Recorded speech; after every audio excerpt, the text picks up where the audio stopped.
কাফেররা আল্লাহ রব্বুল আলামিনও মানতো, মাবুদও মানতো, ইবাদতও করতো, ঠিক না? তাহলে গোলমালটা কোথায় ছিল? ছোট্ট একটা জায়গায়, ছোট্ট একটু ফুটা। গোলমালটা না বুঝতে পারলে ইমান ঠিক রাখতে পারবেন না। ও দিনের ভিতরে 32 বার না 52 বার ইয়াকা নাবুদু বলার পরেও গড়বড় হয়ে যাবে।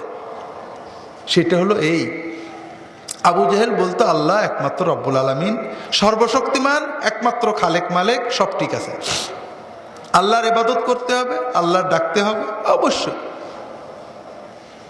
তবে আল্লাহ ছাড়া কাউকে ডাকা যাবে না, এইটা ঠিক না।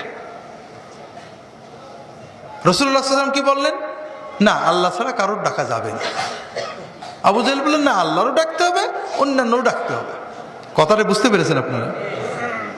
এখন প্রশ্ন হলো, আমাদের মনে একটা প্রশ্ন জাগে যে আল্লাহ তাআলাকেই যদি সর্বশক্তিমান রব্বুল আলামিন খালেক মালেক মেনেই নিলাম, তাহলে আল্লাহ ছাড়া অন্যকে ডাকার দরকারটা কি? ঠিক না?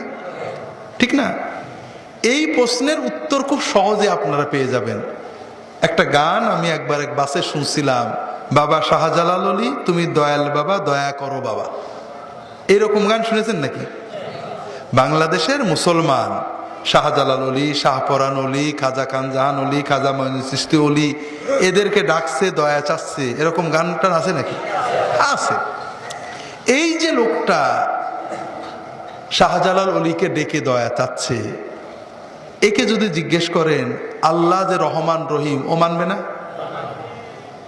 ও বিসমিল্লাহির রহমানির রহিম জানে না?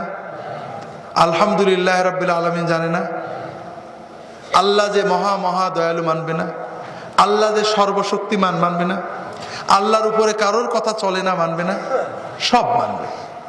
সব মানার পরে যদি আপনি বলেন যে দেখো বাবা শাহজালাল অলিকে ভক্তি করো, ভালোবাসো, দোয়া করো, কিন্তু উনার কাছে দয়া চাওয়া যাবে না, দয়া একমাত্র মহা মহা দয়ালু রহমান রহিম আল্লাহর কাছে চাইতে হবে, ও কি রাজি হবে? হবে নাকি? অ্যাকশনটা কি নরম হবে না গরম হবে? ও হাবি বেটা আল্লাহর ওলিদের মানে না, ঠিক না? এই হলো আবু জাহাল।